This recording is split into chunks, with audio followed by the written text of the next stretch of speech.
Koneksi antar materi modul 2.3 Coaching dalam supervisi akademik oleh Krisima Fitriandayani, JGP Angkatan 11 dengan fasilitator Ibu Dewi Lestari SPD MPD, pengajar praktik Ibu Sri Purwanti SPD.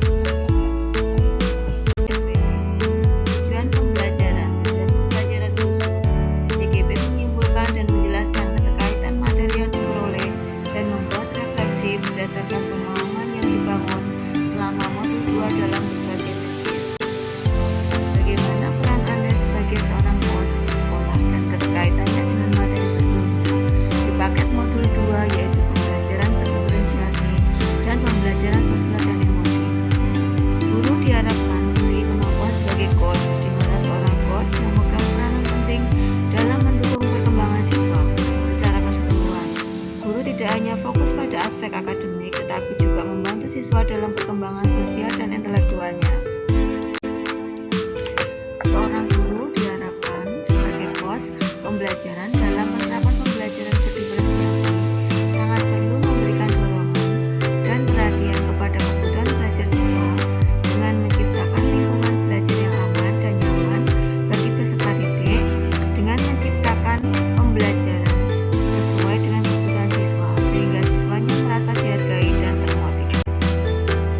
Pelaksanaan pembelajaran berdifferensiasi untuk memenuhi kebutuhan belajar murid agar siswa menjadi aman dan nyaman dalam belajar, namun perlu juga ditambahkan terhadap pemahaman dan pembelajaran sosial emosional yang lebih menekankan aspek sosial dan emosi siswa, yang artinya seorang coach pembelajaran harus bisa memahami perasaan dan kebutuhan emosional siswa, memberikan teladan hubungan yang sehat di kelas, dan memberikan dukungan kepada siswa yang terdapat kendala atau kesulitan penguasaan emosi siswa. Keterampilan dasar coaching seperti mendengarkan dengan empati, mengajukan pertanyaan terbuka, dan memberikan umpan balik yang konstruktif adalah alat yang sangat berguna dalam mendukung pembelajaran yang berpihak kepada murid. Menerapkan keterampilan ini memungkinkan guru untuk memahami lebih baik kebutuhan dan aspirasi siswa. Pelaksanaan coach dilakukan dengan menggunakan alur tirta yang terdiri dari tujuan, identifikasi, rencana, tindakan, dan evaluasi.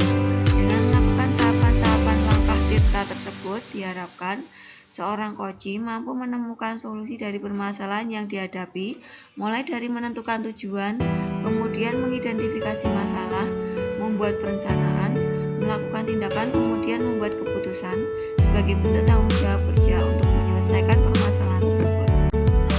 Guru sebagai pemimpin pembelajaran harus memiliki kemampuan komunikasi yang baik dengan rekan sejawat maupun peserta didik. Hal ini sejalan dengan prinsip coaching yang menghadirkan prinsip kemitraan dalam pelaksanaan komunikasi untuk mengembangkan potensi dari siswa maupun rekan yang mengalami kendala dalam pelaksanaan pembelajaran. Guru sebagai coach dalam rangka peningkatan kompetensi dan kemampuan dalam pembelajaran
belajar siswa secara real tanpa mengedepankan asumsi. Pada modul 2.2 pembelajaran sosial emosional, seorang guru sebagai coach dalam membimbing siswa menemukan arah dan tujuan diharapkan akan